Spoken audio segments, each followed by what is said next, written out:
Greetings, family. My name is Richard Zulu Shabazz. I'm your brother here with the Riot Report, bringing it to you with my co-host, Jason Griffin. We'll be bringing you the Riot Report each month here on the podcast and basically giving you a breakdown about the Riot Report. This is a place where we do revolution and we resist in an artistic format. So we're going to be having a few guests on today, starting out our first podcast. We're going to be talking about images and the importance of images during this month of Black History. We're going to talk a little bit about some of the issues with blackface that came up this month and how important it is for images to be portrayed positively about us as a people. So we're going to bring in our dear brother, Dawood Anyubwile. I hope I pronounced that right. I got it. Okay. Did well, brother. Did well. We're going to bring him on into the show as well. He's the creator of Brother Man comic books, and he has a long line, a long list of work that he has done. He has won Emmys for his artwork, and we're going to talk with him about the importance to images of our people and how important it is for us as a people to have positive images and the impact of what negative images have had on our people. Welcome back to the Riot Report family, here with my co-host Jason Griffin. We have a special guest in the house today with us today, Brother Dawood Anyubwile. Greetings. Greetings, brother. Good to have you. We've had this brother here today to kind of give us an example of what some positive images are for just not adults, but for children. This brother's the creator of Brother Man comic books, and I know you've done a lot with comic books, but you've also expanded out into some different areas of things. We're going to also talk about his trip from Africa. The brother just got back from the continent, so we're going to talk to him a little bit about that today. How you doing today, Brother Dawood? How are you? I'm doing great. I appreciate you having me on. Most definitely. Jason, how you doing today, brother? You good? Man, I'm loving the experience. I'm the rookie here, you know. All right. So yeah, don't show me some love though. Yeah. But yeah, man, I'm excited, man. Excited to really have you here, Ken. Appreciate Good. it. Thank you. Man, like I told him, my son loves your work, and I like to stay abreast of artists of the visual artist community, especially, and then the print side, man, and we don't get enough respect. In that aspect, man, and coming from Chicago to Bud Billiken, that whole, Uncle Remus, I come from that, so I just I just love to, be amongst the living, the living creator, living legend, yeah. This brother book right here, The Revelation. This here, right here. Talk to us a little bit about this here, what you got going on with this graphic novel. Well, this graphic novel, Brother Man Revelation, was released in January 2017. I actually drew it in 2016, and it's the first full color Brother Man book that we've done. It's the first full color, and it's the first book that we've done since 1996. Because the Brother Man was introduced at the Black Expo New York in April 1990. And so it was originally a family-owned and operated business. My brothers and I started. Guy Sims, that's my birth brother. He's the writer. My other brother at the time, Jason Sims, handled the production management. And my brother Jason and I had a custom airbrush shop in East Orange, New Jersey. So in 1989, that's when the Black Expos had just started in New York. And I remember us just going, we right across the river. So we just went over there to see, hey, what is this about? Because it was a new phenomenon at the time, doing those Black Expos on the East Coast like that. And, it was just mad people just pushed up in there. So we said, oh, man, we got to be here next year. And I used to do custom airbrushing throughout the 80s. So, I would draw do caricatures on a shirt and stuff like that. So that's what initially was going to be the hook. Let's go there and airbrush, because we had that store doing it. But then we decided, hey, let's do something different. Let's have a comic book. And the whole purpose of the comic book wasn't because, me being a fan of comics or anything like that. When you look on the business aspect, if you do airbrush shirts, it takes you X amount of time to paint a shirt. You may get like $30 a shirt, $15 to $20 a shirt. But if you do all the work now, you have a comic book and sell it for $2. You just sell books for $2. Right. And if we do a print run of 10,000, we walk away with $20,000. That was the idea, the process. How'd you come up with the idea of Brother Man? Did that spin off from you wanting to create something that showed an image of you? Because I know I grew up during the whole comic book era, when comic books was really big. People like myself, I used to actually love to read, but hate to read as well, because there was really nothing out there that we could read that was about us, that identified with us as young people. So certain comic books, everybody made Batman black. Everybody wanted to make the Hulk black. You know what I'm saying? Everybody wanted to claim those superheroes because there was really nobody out there. Yeah. You know what I mean? You had Black Panther, but there was, different layers to that as well. So did you come up with this concept of this comic book from that aspect? Yeah, I would say, when I talk about the journey of Brother Man, it really goes back to childhood. Touching on the same things that you were talking about. I was born during that era, where we had, the Marvel comics and things like that. I wasn't really into DC. A friend of mine got me into Marvel like when I was in like third grade, and I like to draw a lot, so he hyped it all up. So from my early years, I used to copy out the comics a lot, and I used to, they used to have my mind. Like Marvel used to have a grip on my mind. I would tell people it was like, everything was about Marvel. Like if my mom says something negative, I'd be like, "No, Mom, you're wrong. Marvel's right." You know what I'm saying? That's how it was with me. You know what I'm saying? Because easily we get sucked into like pop culture. The youth today, even with games and stuff like that, it becomes so much a part of your life. You become part of that machine, and you don't even realize you're losing your soul to someone else's entertainment. So it was my father who sat me down one day to talk to me about images in the books. And so, I had about 1,000 comics, and he actually said, which ones have the black characters in them. And so I separated, this big stack of comics, and the black characters was just very small stack. You had Luke Cage, Black Panther, Black Goliath. A couple here and there, you know what I mean? So, but everything else was white characters, aliens, and you name it. So then, so at that point right there, I just said, wow, I knew that we didn't really have it, but I was just enjoying the fantasy. And then my dad said, okay, now let's go into those books. And then when he really analyzed, helped me to understand like what Luke Cage was about. Because remember, Luke Cage back then was not Cage now on Netflix. The corniness that you see on Netflix today. Right, they already reassessed it. The cat who can't fight. But see, it was already it's already reassessed because society and times have changed. Right. You know what I mean? But back then there was a lot of things that were more blatant in the books. So my dad broke a lot of that stuff down to me, and even my brother said, Black Panther. He said, wow, he has his own nation, but why is he taking orders from Captain America? So that was kind of like the running joke. And I was like, yeah, man, look at this. So then, long story short, my dad had the fireplace going one night, and I came down with all my comics, and he said, what are you doing? I said, I don't need them no more. And then he said, I ain't telling you got to do that. And I said, nah, that's cool. I don't need them anymore. And then I threw them all in the fireplace, and I was pretty much done with it. But I still understood storytelling. I still think Marvel had great storytelling. It's just, for me, I feel like I got what I needed out of it. And then the burning of the comics for me was releasing the grip that they had on my mind. Gotcha. You see what I'm saying? So fast forward to high school, got into DJing, Grandmaster Flash, all that stuff came around. So my modality changed in terms of what I thought was fly. Did you ever get into graffiti at all? See, the thing is, with the graph culture in Philly, that was just all around you. Like my friends was, they all had a hand, even if they wasn't vandalizing.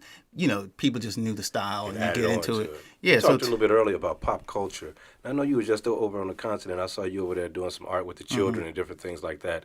Talk a little bit about how popular is the culture in America, the images that they see of us, whether it's negative or positive.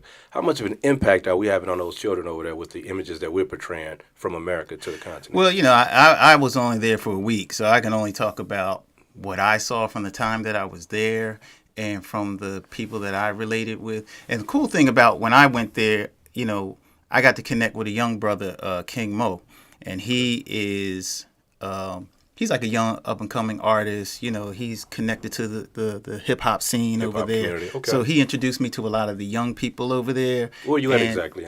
I was in Senegal, Dakar. Okay. And and I went over there through this other program called Made in Africa Project by R.J. Mahdi. So he's the one that created, him and his wife. So that's madeinafricaproject.com if anybody wanted to check it out, because what they do, they help you to come over there to, if you have an interest in something, they'll introduce you to things or people that can connect you. Madeinafrica.com? Madeinafricaproject.com. Definitely make sure we put that up. Okay. So when I was there, I got to connect RJ Mahdi with King Mo, and we got to go to speak with some of the youth over there. And that was pretty interesting because I was able to be around the youth that were into like the hip hop graffiti culture and all that. And it was funny because I can think of friends of mine here who will relate with what they're doing there and vice versa. But there's still like, there's like they have their own thing, but at the same time, there's things that I can tell that they would like that we're doing. And there's things that I liked that they were doing that I brought home to tell artists that I knew. Okay. But all in all, it's us expressing ourselves, and that was the best part about it. So how was it actually about that? Like how widespread comics are in the Western Hemisphere, period. So what is that like? What is that culture like, period? Or what were you able to assess down while you were in Dakar? Like, In terms of comics, and the culture of creating printed art media, storyboard media. What's the Was any graffiti going on over there? Yeah. They got. I saw some there's stuff on the murals walls over there. there. The Yeah, I know they have the murals. the I mean, murals but we're is just talking about the this, print. the You're talking about the form. print medium. Yeah. Well, in Dakar, I once again, I'm not going to speak on that behalf because I didn't spend that much time in Dakar. But if I talk about the continent in general, just from knowing what's over there and meeting other artists over there in other places like Ghana and even Nigeria, there's a movement of comics. I think I forgot the name of the brother out of South Africa. He's really, I think it's Quasi. I think that's his comic. And there's another one, EXO from Nigeria, and they actually have a little animation that they did. I mean, this stuff. And when I say a little animation, that's not even doing it justice. Meaning, like this thing is on point. What they're doing. So there's definitely a movement and a lot of great art coming from the continent, and a lot of things that people may be sleeping on over here because just like they don't know a lot about what's going on with us over here, is vice versa. Like that's why. When I sat down with King Mo, I said, man, it's important that me and you were sitting here talking because in a lot of cases, we don't get this opportunity to do this. And get just a chance to build with one another. Like I'm talking to you and you're talking to me. I can tell you from my perspective what it was like, growing up in Philly and living in New York, LA, blah, blah, blah. He was, helping me with my Wolof and all that stuff and teaching me about the culture there. Okay. I mean, things I didn't even know about Chai 44, where the soldiers of Senegal who were actually, they went to France to help kick the Nazis out of France because France wanted Senegalese soldiers to help them kick them out, and they said they were going to pay them. And then when they came back to Senegal, the French soldiers came in and killed them while they slept. And I was like, yo, I never even heard about that. Yeah. But it's funny that if we got together as a people and really told our stories, I mean, the devil is the devil everywhere you go.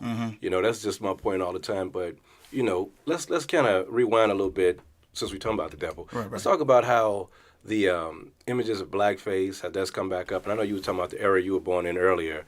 You and I came from an era where, you had the black exploitation movies. You had the different things like blackface. I remember being a kid and watching Tom and Jerry, and you speaking about your father. I remember I used to love Tom and Jerry, man. That was my joint, because the jazz. Blew up in their face. My grandfather used to always take us to the alley in Chicago where they did the whole big jazz thing. So it was like I loved jazz. And then when I saw the blackface, I had no idea really what it was about. Yeah. And my father asked me then, he was like, do you know what that's about? With the whole Mamie thing, how they had the, the big sister come out, Big Mama and all. By, They had that whole character stuff, and you don't even really recognize it and know what it is. But I've seen like so many derogatory things from Asia to America. Like, how much of an effect does that have on the continent of Africa? Because I know that they've seen negative images of us the same way we've seen negative images of them. Like, I have a couple African friends who just got their citizenship. And in 2019, some of the stuff they told me they were being told about black people in America, they were like, wow, we couldn't believe that they were saying that because they've actually been living here. They just got citizenship, but they've been living here for years. And it was just like some of the negative things that they were told about us. Are some of those same images and conversations being held as far as on the continent with those? Well, like I said, like when I was there, because to be honest, when I went there really on I say like a scouting mission. It was my first time going there. It wasn't really like a vacation, even though that was my first international trip. I was there to assess the possibility of coming here, getting land. What would it be like to get land? Let me just see what it's like. Let me just see what it's like. I didn't really have long sit-down conversations of a lot of individual people. I was really more or less with RJ, and we were going around to different places, and then it was kind of like a whirlwind type thing. We're going here. I spoke to a group of kids in Cadillac, which is like 4 miles out of Dakar. But they were like really short-term things. I didn't really get a chance to inundate myself, so that's why I said I don't want to be the spokesperson for that. But we just look we just globally see, like Asia and all that. Everybody is still on, those derogatory images of us are still prominent. Very prominent. And it's in the cartoons. It's in a lot of stuff that it's a part of the American, just culture, the blackface, the images that are put out about us in a negative way. I wanted to just ask you, how important do you feel positive images are versus the negative images? Because I remember when Obama ran for president, my grandmother was so excited because she had this image in her head that because it was going to be a black president, like young people all in Chicago was going to, I'm from Inglewood, the South Side. She just thought like they was going to put the guns down. We was going to learn to love each other. We was just going to gain some unity and pride about ourselves. You know what I'm saying? And it's like the drugs got crazy under Obama. Everything in Chicago, everybody was getting killed by the police. So, we had high rates of murder during certain summer events.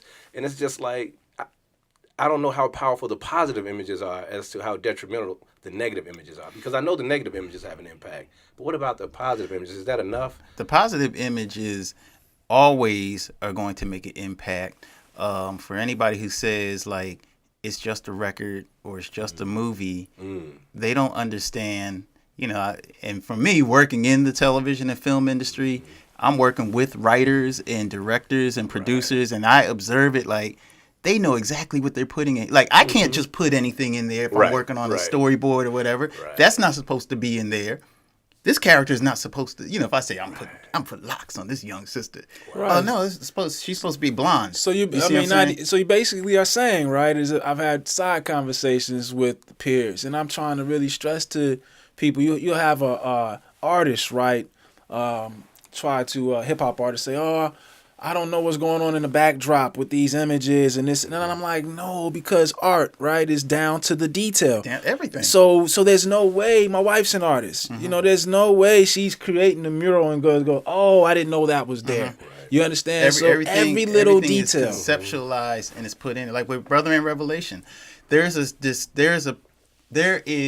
a response that we want when people read that book. I don't think people even discussed. I haven't had the conversations that really go the levels of what's actually in that book. When I sit down with my brother Brian McGee, he did the colors for it. My friend Brian, and me and him, we even talk about the colors. We say when he meets Carmen, these are the two main characters. Antonio Valor, who's brother man, his parents are Leonard and Carmen Valor. Okay, and Leonard is kind of like the guy who grew up with basically he was an abandoned child, and he ended up, going the negative route growing up until he met Carmen. And he was basically somebody who just grew up on the streets because he didn't have any guidance.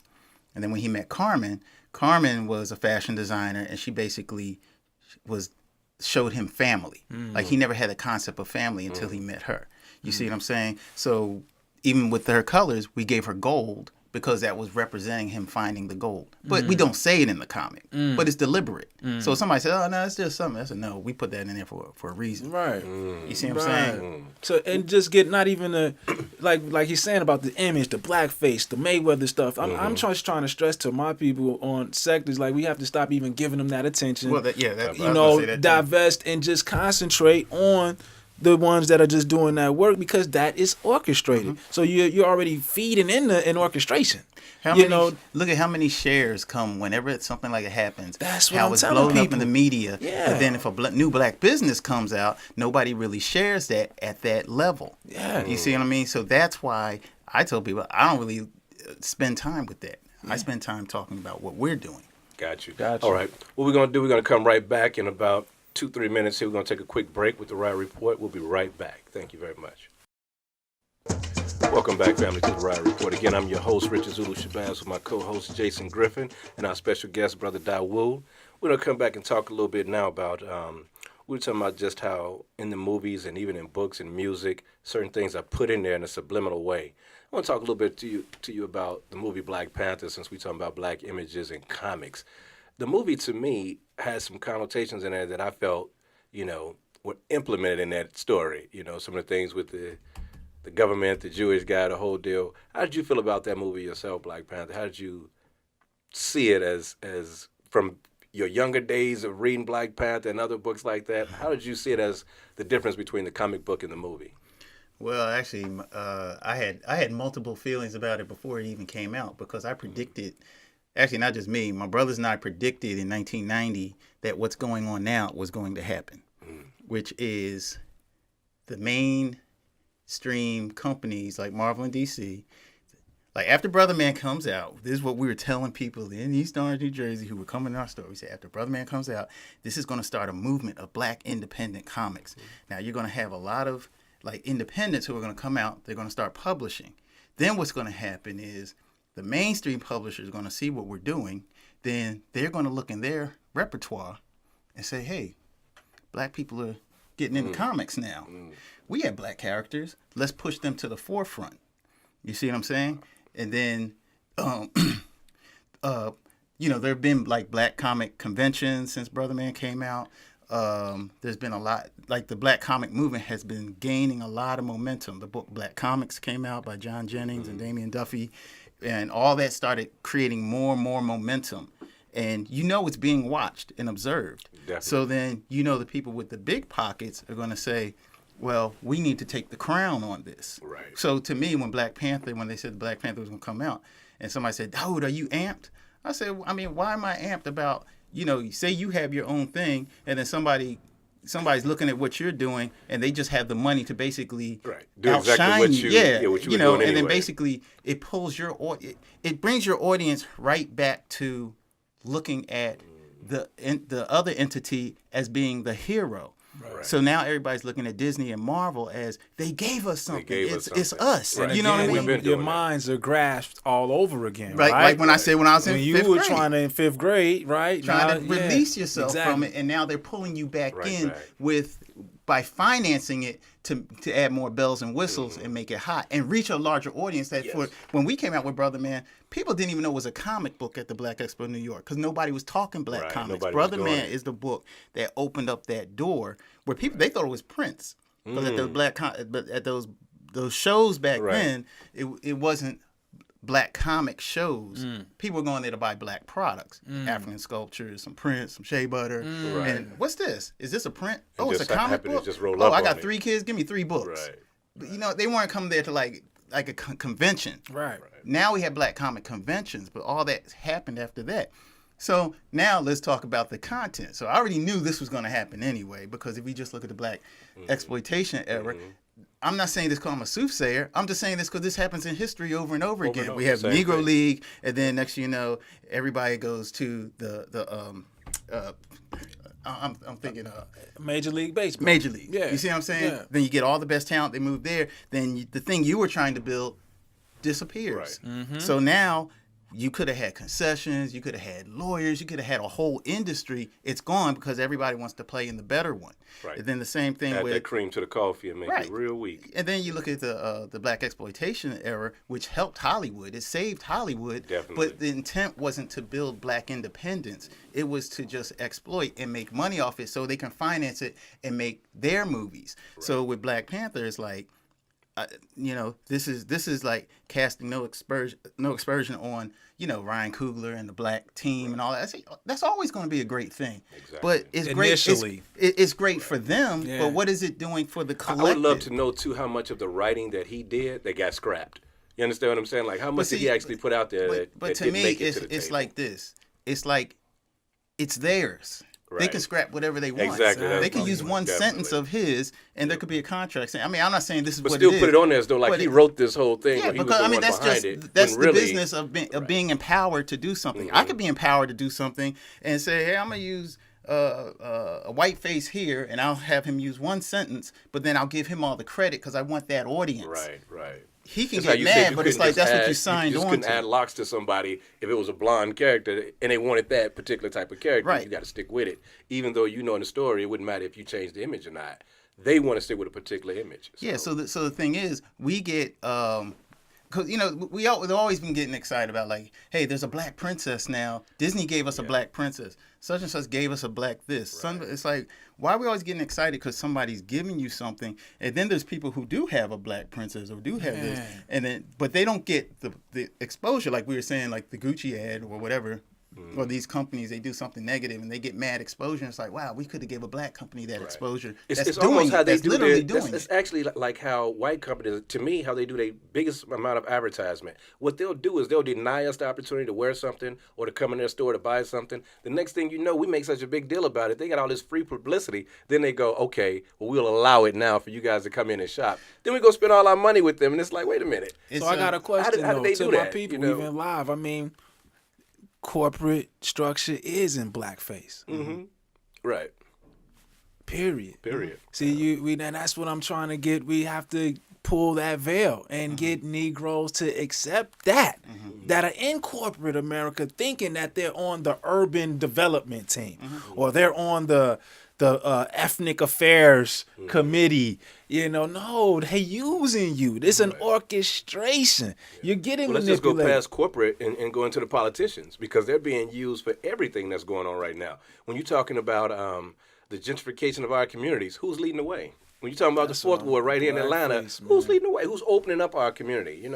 What did Mayor Kasim Reed do to open up the city for it to be gentrified? So it's like those particular things we have to look at. Business moves that's made in our community are no different than images or words that's being implemented into a movie or a film. The same thing is happening when it comes to businesses in our community. I saw a post up the other day somebody put up on social media saying, they had this building. They was like, this building is right in your community. No black folks want to buy it and but a Chinese person or a white person will come along and buy this building, and then y'all will be mad because they bought the building and you couldn't get it. And it's like, you know what?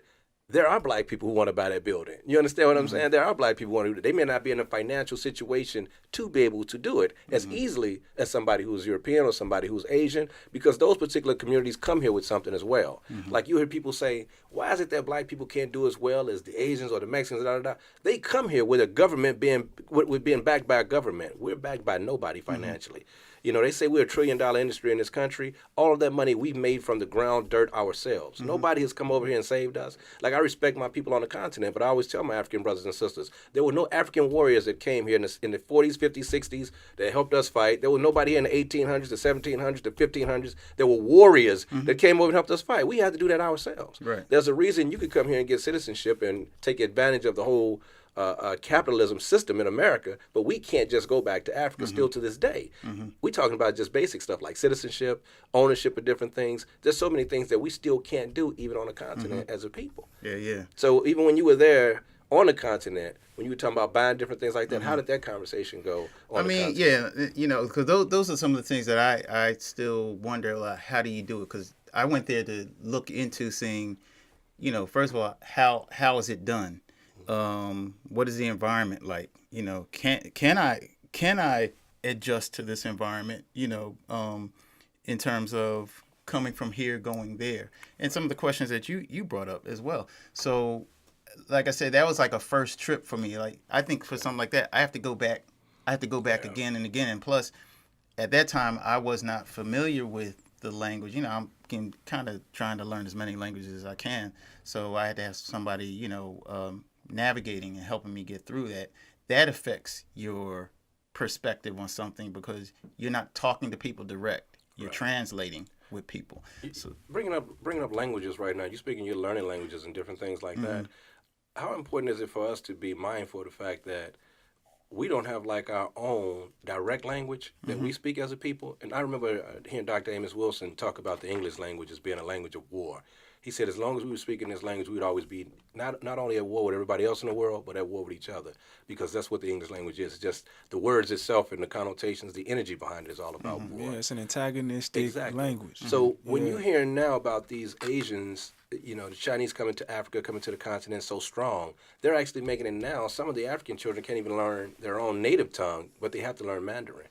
So how important is it for us as a people to be aware of what's going on there and making sure we get some type of control of that? Yeah, the way I'm seeing languages is that, because like most of us here, I came up speaking English. That's all I knew. And when I was in high school, I had Spanish class, but I ain't gonna lie, I was in the back clowning. Sure, me too, man. For real. Yeah, because I didn't see the value at the Exactly. time because it wasn't really stressed. But especially for people who travel, they already know. You go to another place and you see people who can speak 3 languages and your language. It makes you go back and say, "Man, I got to get serious." What have I been working on? Right, For real. So, to me, Exactly. like the way I look at it is, I know some people say, "Hey, I'm not going to speak this language. That's the oppressor's language. I'm not going to speak this language because I'm not going to speak an Asian language." It's like me. If I could speak every language on this planet, I'll do it, because the more languages you know, even if there's a group of people you feel they're oppressing you, I want to know what they're saying. Exactly. It's not like you're learning the language because you love them. You're learning the language because it's a tool of communication. I still remember sign language. You know what I mean? I had sign language. Remember signing. You know what I mean? I've been doing that when I was younger. So that's another form of communication, because you can't lose with the more languages that you know. So that's how I feel about it. Speaking of language and images, is there a burgeoning community starting to develop globally amongst the diaspora to start to really protect these images that attach, through social print media or entertainment? What is going on? Like the story you told earlier about the story that the young man said to you. Are any of those stories being told in print at all? Like how you said you had no idea about what happened with the French and the French killing them. But see, that to me, that's what my goal was. Like when people were saying like right now, people equate me with comics. When I tell them I'm not a comic book artist. I made a comic book, but I'm an artist. I'm an illustrator. Actually, I say a visual revolutionary, because it can go in all different mediums. Okay. I like doing music as well. You just cleared that for me. I just thought you was a comic. Yeah, but I can understand. I don't get upset because I understand it, because they know me through that. Okay. But it's like when we did Big City Comics was the original name. Now it's Big City Entertainment. The whole purpose was to create our own production facility. So it's not just we're doing comics. We're actually doing film, television. We're doing animation. You're doing. What are some of the films you worked on recently? I know you worked on a bunch of. Well, I do a lot of storyboarding. I was at Turner for like 10 years. Okay. Can you tell us some of the films you worked on? Well, recently the most recent one is Goosebumps 2. Okay. I did like a lot of storyboarding for scenes for that. The Bobby Brown story that ran on BET. One of my favorite stories, because Bobby my dude. You can get me on record on saying that. That's my dude. Bobby The Quad on BET. Okay. Did a couple episodes of that. Brother Speech's daughter in that too. She's killing it in that too. The Brother Speech Thomas from Arrested Development. His daughter. That's a dope show. Yeah. She's an incredible little actress too. She's good. Yeah. Diary of a Wimpy Kid, The Long Haul. Oh wow. Yeah, some scenes in that. So to me, it's like I like doing these things. And then also a few years ago, well, actually before I came here, I was a character designer on Rugrats and Wild Thornberrys for Nickelodeon. But my thing is, like, anytime I work on these projects, I just want to get the experience, so then I can, one day we have this facility where we're creating things on that level. But like you said, if you're doing Child Ride 44, you want to do it at the quality of these other films that you're getting experience on. Exactly. So I look at it like getting paid to learn, and I enjoy it while I'm working on it. I get good contacts. I like working with whoever's willing to work with me that's fair and reasonable with me. I work with all kinds of folks, and people respect what I do. Matter of fact, a lot of times people respect you when you are being yourself. Right. Just I don't act like I'm not doing this. Like, they know I do that. Matter of fact, they call me up because I do that. Right. You see what I mean? So that's the other thing that I do too. I try to reach out globally with folk, but it doesn't mean I conform. It's just you project yourself. I call it drawing from the soul. Gotcha. We're going to come right back in one moment here with the Riot Report. We're going to bring a couple of artists in that's going to be doing an event with you that's coming up in another week or so called the Artisan Spotlight. We're going to talk to a few of the artists that's going to be a part of that, Greg Burham and Marcus Williams. We're going to speak with them a little bit and talk with them about their part and the role that they're playing as artists that are participating with this project too. So we'll be right back at you here with the Riot Report. Thank you. Thank you for coming back to the Riot Report. Thank you for joining us here again. We're going to bring in some more artists from the Artisan Spotlight Art Exhibit and Career Exposure event that's going to be going on March 2nd that Brother Dawood is going to be a part of. We had Brother Greg in the house. We got Brother Steve in the house, Brother Marcus Williams in the house. We got them in the house with us today to talk a little bit more about art, comic books, and just illustration itself and images and how important they are for us as a people. You can see some of the work that they've done. You got Moon. We have the Tuskegee Heirs. We got so many different things here. Who Stole Hip Hop with our dear brother Professor Griff.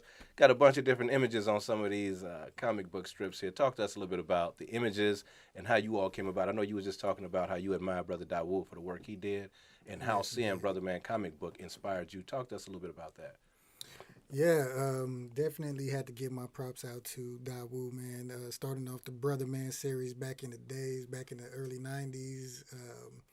That was the time I started to get into the comic book world and everything. But, the first things you come into are the X-Men's and the Supermans and everything like that, which is cool, you know what I mean? My whole objective was just to study the art, and learn the craft and develop my own skill and everything. But at the same time, you gotta understand, I grew up with hip-hop, so me looking at hip-hop, I'm like, where are we at in this comic book world and everything like that?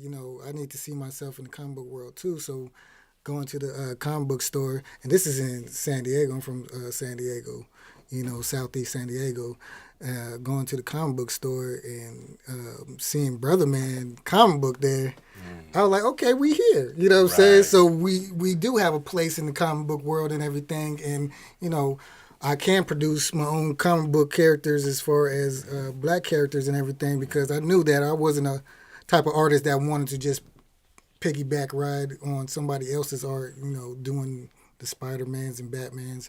I'll draw them, but just for fun, but I didn't want to create whole comic books of them and everything. So seeing Brother Man comic book, that just inspired me to understand that I could actually produce my own comic books with my own characters, and they could be accepted into this world and everything. So I see one of your books here called Father. Like how close is that? I know it's close to us as a people because the absence of fathers is always talked about. I'm always one of those people who I don't buy into the whole thing that the father's not there, because I grew up with my father in the same household. Most of my friends who grew up with me, by the time I was 19, I had already had a child. By the time I was 22, I had 3 children. My son just turned 30 this weekend, just went by. You understand what I'm saying? So I started out young. But I was there. You know what I mean? I lived in a whole other state with my children from their mother at one point. We split up. I raised them all the way up until they were teenagers. So my point is just that those positive images of us, I never put out there. You understand what I'm saying? When I saw this piece here, Father, I was thinking to myself, okay, what's the story about? What's behind this here? Now, Father is there because it's the biggest thing that I always say is that propaganda is the biggest tool that is used in order to get your agenda across. You know what I mean? That's how Hitler was so successful, you know what I mean? And getting them to the gas chambers and everything through propaganda. That's what America uses. Propaganda. Definitely. It's always propaganda, and there's been a lot of propaganda that's been placed out there on the image of our people, black people, you know what I mean? Especially, black Americans and everything. So, my whole thing is I had this ability to draw and understand in the comic book world, so I guess that's my tool in order to make sure that we have representation somewhere, you know what I mean, in this whole scheme of things. And one big representation that we need is the father role, just the black man presence and a positive presence and everything, because at one point there's been, for the longest, we've been, looked at as, like we don't take care of children, but really the black man created the stepfather image in that role. The black man took that on, because even in our villages, there are no children left without parents. The orphans and all that, those are American concepts. Right. The bastard is what America brought it into Right. concept. You know what I'm Right, saying? And right. I always say that to people. I always knew black men growing up who was raising somebody else's child. Wasn't their child, you know what I mean? And got with a sister that had 3, 4 children and took care of everybody. You know, I know a brother that moved from Philly to New York. You know, my partner's grandfather, who's his step-grandfather, but his grandmother has 6 children. He moved her from Philly to New York. You know what I'm saying? And helped her raise all 6 of them children. And that's who they know as their grandfather. They never want to promote the propaganda in those other favors, meaning how many white men pick up new families, right? How about Or how that? many Asian men marry a sister. No, see, that don't They even don't do take that. place in It's their not even a culture, part of their right? culture. Yeah, it's not even part of their culture. Right, Brother right. Marcus, I'm going to bring you in on the conversation here with this image you done put together here. Yes, sir. I see you got some powerful images of sisters. Yes, absolutely, absolutely. You got that voice too, like you got something to say to sisters too. Like you trying to take my DJ job? Let me hold up, right? He went real smooth on, you know what I'm saying? Marcus, like, okay, pull up to that microphone. Let us Yes, see you sir. real Yes, quick. sir. No, you know, that's something that I have a mother that I love. Man, she's a hard worker. Raised 4 boys by herself. Okay. You know, a single mother. Never missed a beat. You know, never wanted for any kind of, you know, thing that I can think of. I was raised in San Diego as well, but you know, strong in the sense Go to you of. with that. What you say you been raised by your mother. Was there any uncles around that you were raised with as well? No, my family's in Louisiana. Okay. So I was born in Louisiana. My mom remarried into the Navy, so that's how we got to San Diego. Okay. But no uncles. I had 3 older brothers. Okay. That was my male influence. Taught me how to fight, talk to girls, how to dress, what not to wear, this, that, and the other. You know, and then mom really I didn't need a daddy because she was woman enough to yell and whoop and swing and all that stuff. She shouldn't have had to. Right. But, you know, never really missed it, man. My brothers were strong figures in my life, so.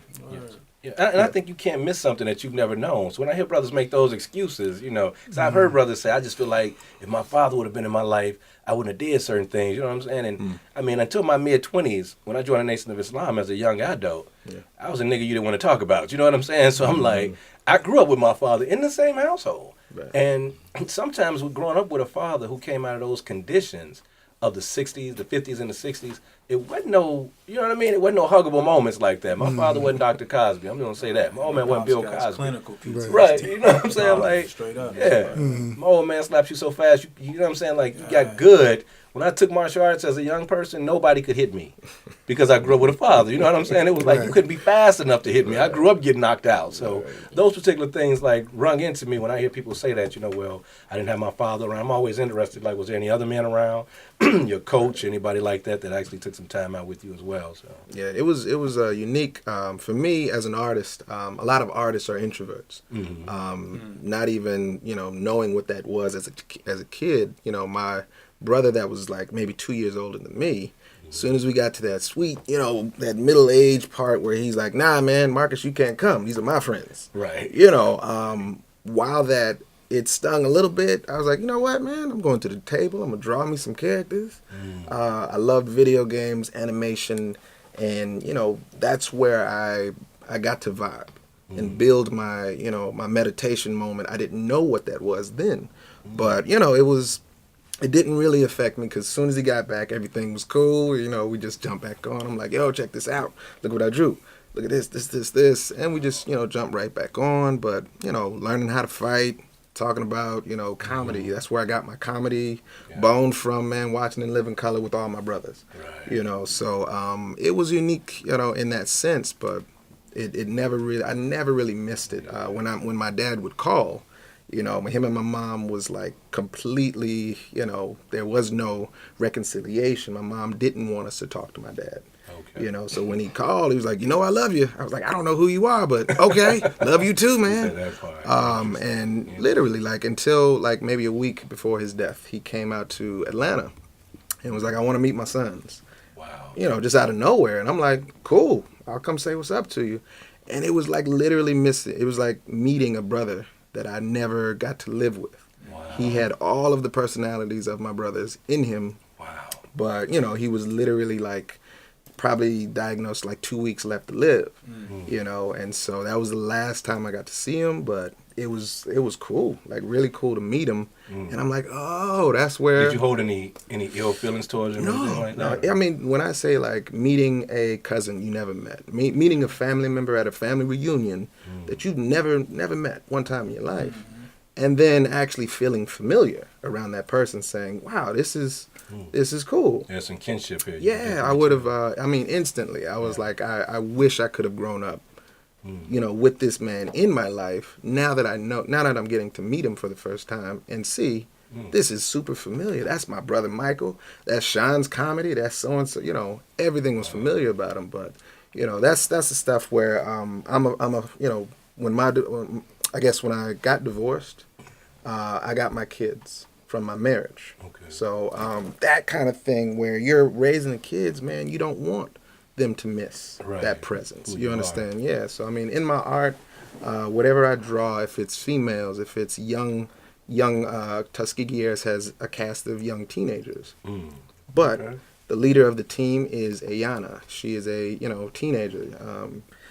People ask us like, why did you guys choose that? Me and Greg are like, that wasn't even a discussion really. It was just who's the leader of the team. So you all are the partner illustrators. Let's bring Greg into the conversation. Yeah, I don't illustrate. If I did, I wouldn't get any money. So I write like I draw. Yeah. Start taking pictures. So that's how I became a photographer. Right? When I met this guy and you talk about images, I would like, God, it's so long. Like 18 years ago, I'm looking for a comic artist because I got this idea for a comic, and I keep getting people, but they weren't like doing it for me. And I have this real thing that I say that if you don't see somebody as beautiful, you won't like depict them in your illustrations or anything. And that goes for even black people. So I had people drawing terrible looking black people, and I was like, nah, that's not how I want this to be. And so my homeboy brought Marcus to my house, and I was like, this is some pretty cool stuff. I had also got fooled with a guy that was tracing, you know what I'm saying? I thought he was like dope, but I found out. So you're mainly a writer. Yeah. You're a complete writer. That's what you do. Okay. Yeah. So I'm like, you're very valuable in this can situation. you draw something right now? And he was like 19. He's like, sure. And he started drawing, and I'm sitting there like, look, he ain't tracing, yo. This is for real. This is not a drill. And so he helped me do this first comic idea that I had, and then we just became a team. All three of you guys are West Coast. Where are you I'm from? all over the place. I'm a military brat that wasn't spoiled. Okay. I don't like that term. Hey, it's all right. You're a traveling man. Right. But yeah, man. You got the hoodie and traveling everything. man. Off line, me and Dawood was talking about the importance of mythology in stories. And I know for myself, I'm certified with Egyptian and Kemetic yoga. And in that whole system, of everything you learn with the postures and everything else, there's so much mythology that goes along with it. You know what I mean? So it's like, I know the importance of those stories. How important is it, especially for you as a writer? I'm going to let you go into that a little bit more, Greg. How important is it for you to create these mythological stories that will capture young people and older people alike? It's everything. So I went to college to do history. I was a huge fan of, like Greek mythology, Romans, all of that. What about Asara Set? You got any of that in See, what had happened was, I grew up in America. Went to European schools. I got you. Right. So I down the line, you learned about your people. I didn't catch on to that till later. But I did notice that, there was a sting always there because it's like all these people, none of them look like me. Like Dawood was saying, Superman is mythology, you know what I'm saying? Batman, like all of this, so it's huge for us. Like we wanted to come up with characters for this project and the other projects that we're working on, characters that kind of resonate, that people can kind of attach to, and they can look at these people, for whatever reasons to find like good stories, good lessons throughout. So it's huge, the mythology part. And Marcus helps to write also, and he's writing his own comic, so he does a little bit of everything. So he might be able to. All right. And Marcus has children too, so I know he's writing for that concept too of his own. Absolutely. There's how old are your children that you have? 13 and 12. Oh man. Yeah. That's why you get the little gray starting up now. Yeah, That's we those know. years, man. The teenage years. I keep telling my daughter, just choose to stay a kid, man. You don't have to grow up if you don't want to. I'm not gonna force you. Yeah. my little brother, his daughter is 18. She's graduating from high school this year, and him and I have already had this conversation about how we're gonna cry at her graduation. We just gonna do this, you know what I'm saying? We don't care. But it's like, you know, when you got girls, it's a different deal. I cried like a baby for my daughter's graduation. Like, people was looking at me like, "What's wrong?" But it was like, it's so much work. You know what I'm saying? Yeah. My son's graduation, I was like, I know, "Good job, right? guys." It is what it is. My Yeah. daughter, I like snotting. It was bad. I did the same thing with my two daughters as well. I definitely understand what you're I was saying. like, "What's happening to me, man? Yeah. Like right now, like what's going on?" But the girls, they do that to you. They put it on us, man. And, you know, I'm looking at just some of the covers of these magazines, just some of the drawings on here, man, with Moon and, you know, the Tuskegee heirs. I'm just looking at some of these images. They so powerful. And they showing our sisters in such a powerful life, from young to old, you know.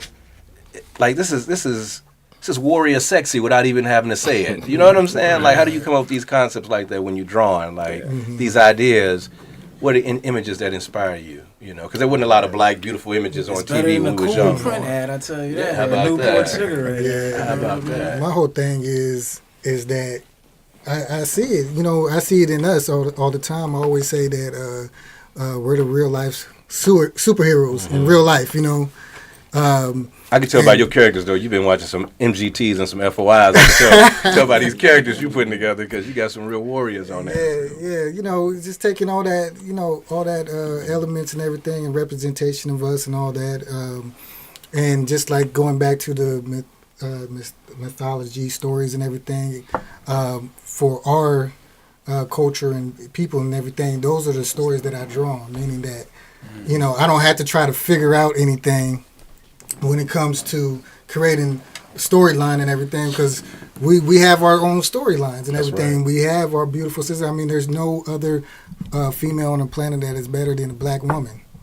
The black woman is the most precious thing in the universe. Period. Hands down. Be good from beginning to end of the whatever the production is. You know, nothing crazy. She's good, and then all of a sudden she goes, does something disrespectful. You know, those quirk moments that you get to see in these films where you like, oh, they treating us good. They treating us. Oh man, they done played us out. You know, like, so we have to create our own narrative. You know what I mean? We have to start to put out what is real, because if we continue to let somebody else put that out, all they're seeing is what they want to see and how they relate. And they to tell us. our story not in a way that's impactful and powerful for us. We were talking about Black Panther earlier. With you being a writer, the whole Black Panther concept, and we all know it's about the African American and the African. That's what the whole Killmonger deal was with Black Panther. That story to me could have been told so much better by us from our perspective without Hollywood chopping things out. Oh yeah. You know, how did you feel about that as a writer? I know we only got a few minutes left here, so we're gonna wrap up quick, but I want to end on that note. I loved the movie, but I did see the holes, and you actually go into it thinking and knowing that even though they got a brilliant black man to direct it, but it still got to fit into this MCU, you know. So it's almost like what we've been doing all along, which is I'm happy that it's done, but it's like, come on, man, we could have. There was all kinds of. We can't get into all that because we don't have much time. But there were all kinds of like little small things that could have advanced the story in different ways. We still ended up with a white savior. How about that? Coming through. And we still, here we go. We got the power to change the world, to save the world, and all this, and we're gonna take it to the UN. Right. That's what we going to the UN. I was telling people, I was like, as soon as they said that, and if you know the CIA is our friend, I was like, nah, Africans may feel that way because I know someone who do, but we know better in this country. We ain't going down like that, like the CIA. Right. I just walked out like y'all ain't see that? Right, I was like, did I miss that? Exactly. And watch what's gonna happen. I was telling people like Thanos is coming. He's gonna come to Wakanda. They're gonna let them people in, and it's what they do. It's like we get a little bit of progress. This is like black people in this country. We get a little bit of progress, and we feel good about it. And we're happy. We're celebrating, and then the next thing you know, they come double down and hit us with. And we Donald love Trump. it. We love letting them in, though. Right. We love letting them in, though. I mean, hip hop is a perfect example. And I always tell people, people will say to me, a gangster rap killed hip hop. I'm like, no, white people did. They're like, how can you say that? I'm like, because gangster rap didn't kill the blues, it didn't kill the jazz, it didn't kill country music, it didn't kill rock and roll. White folks stole it from us, and then they watered it down so that they can fit into it and make it a version of what they like. Now we got pop music. It ain't hip hop no more, because hip hop raised me. You know what I mean? We was talking about this one with Professor Griff on there. I mean, Professor Griff, I remember when I met Professor Griff, how you was just saying this brother was humble. You know, I met Dawood. I had no idea he had done this type of stuff, because it's a lot of people in Atlanta like that. They're just extremely humble. You'll meet them, you know, at the events. You meet him at the grocery. I mean, Professor Griff, one time I was interviewing him, he was talking about how you could run to him at Kroger, you know, squeezing oranges and lemons just like you. You know what I'm saying? Because he do that. So it's just like, you know, you got so much of that. You know, I've seen young people be at events and see Mama Marimba Ani there, you know, and be like, wow, is that really, you know, the sister who wrote Yorugu? And it's like, yeah, she's just here. You know what I mean? So it's like we got that advantage here in this city. You know, we got so much of images, you know, that could be positive. We still got some, you know, some work to do out in the community with our young people. But I think that this is definitely a step in the right direction. You know, image and context. And context as to what we're putting in these stories, to me, are extremely important. I'm going to give everybody a moment to go around, talk about some of the projects that they got going on, and to close out with how we can get in contact with you and keep in contact with you with the stuff that you all are doing, because I need to get all of these stories, and I'm going to be reading these stories, so I'm going to be following up myself. I get hooked on this stuff, so go ahead, brother. I'm going to let you start off. Tuskegee Airs is a futuristic sci-fi set 80 years from now. It follows 5 young pilots that are being trained by a descendant of the Tuskegee Airmen. They're being trained in secret because man flight is illegal in the future. Only drones and computerized aircraft are allowed. They end up being the last line of defense against a machine army that's pretty bent on destroying the world. They are flying the P-51 Mustangs from World War II. They get an upgrade to these amazing jets that transform into giant robots. So we've essentially combined history, sci-fi, action, adventure, and technology into a package that does not bore children and also entertains adults. It's an all-ages book. You can find us on TuskegeeAirs.com. That's HEIRS.com. And myself, Marcus Williams, Greg Burnham, co-created. We co-write the story. The artwork is created by myself, and there's a lot more coming down. We want to drop this on some sort of streaming network as a cartoon. We want merchandise. We want the whole package. So there's a lot more coming from it. It's most definitely. I can see it. Instagram, all of that. Oh, definitely. yes.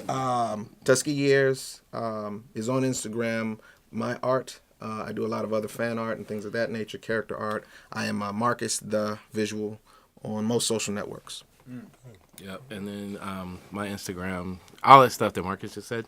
My Instagram is Greg_Burnham7, BURNHAM. And he said pretty much everything. I'm also working on another comic. I got posters in the car. I should have had one in here. It's called The Search for Sadaka. Marcus helped me with character design, and he's helping me. We have a couple of other artists that are working on it. So I'm like about 8 pages are done, but that should be coming in the next couple of months as well. We travel all the time, just about to comic conventions and stuff. So, if we'll see people come see us, follow us, and we'll tell you where we're going to be. All right. Brother Steve? Yes, indeed. Y'all catch me at Steve Paul Curations. That's the Instagram. Steve Paul Curations. Facebook, all social medias and everything like that. Tomorrow, which is the 23rd, I'm going to have my official comic book release date for Moon Reflection of the Sun 3. It's the 3rd installment of Moon. That will be, the physical drop is tomorrow. And that will be in Lithonia at Black Dot Cultural Center, downtown Lithonia. You could get it now, digital, on Amazon, Kindle. There's so much coming down the pipeline. Got the other titles, Father, Who Stole Hip Hop, Who Stole Hip Hop 2 is in the works, you know what I mean? Got some pages already done, just need to, fill them in and all that.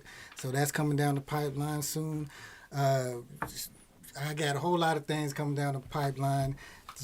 I need everybody to go to Lithonia. That's where I landed at here in Georgia, and we got a lot of things going down in Lithonia that a lot of this content that you're hearing today with the comic books and just people that are creative that look like us, because I'm all about representation. It's not knocking anybody else. It's just showing love for yourself, and that's what's being put out there. And also, we got the event on the 3rd of March. With these great, powerful creators and everything, and show some love, show some support, because we in it for y'all, and that's it. Steve Paul Creations. Find me on the social media line. That's what's up. Appreciate it. And Dawood Anyabwile, co-creator, illustrator of Brother Man Comics. My brother Guy A. Sims is the writer of Brother Man Comics. My good brother Brian McGee is the colorist who couldn't, he's actually not here today, but he also does storyboarding and film production and things of that nature. I want people to check him out as well. The Art of McGee is his website, so you can see some of his dynamic work. My website is brothermancomics.com. That's brothermancomics.com. We also have another series called The Cold Hard Cases of Duke Denham. That's a series that my brother Guy has put together. It's all connected to the Brother Man series. My Instagram is at Brother Man Comics with an X. That's Brother Man Comix. I'm no longer on Facebook, so if you're looking for me on there, it's not a glitch. I'm not on there. I thought he blocked me. I didn't even know. I was like, I know people probably like, man, he blocking. What's up? I called your number. I was like, that better answer the phone.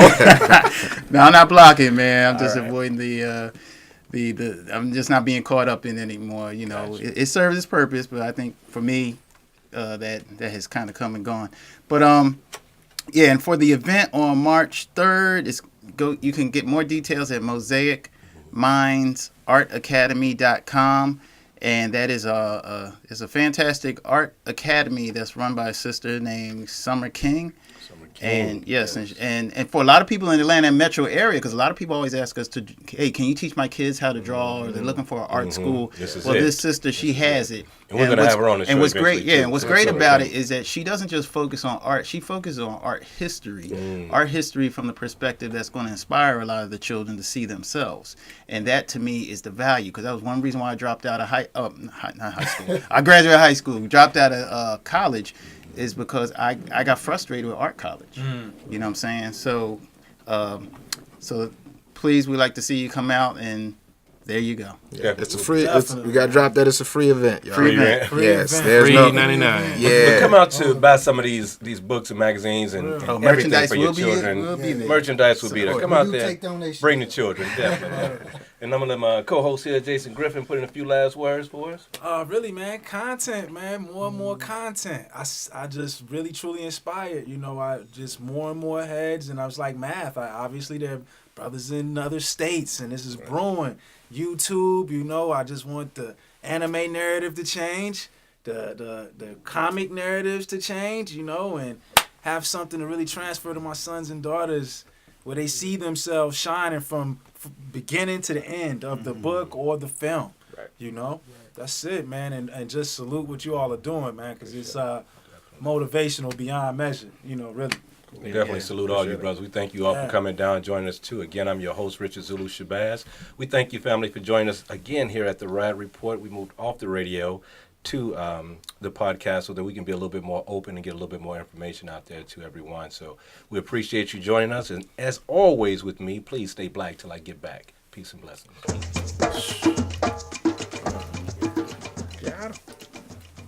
Appreciate y'all, man.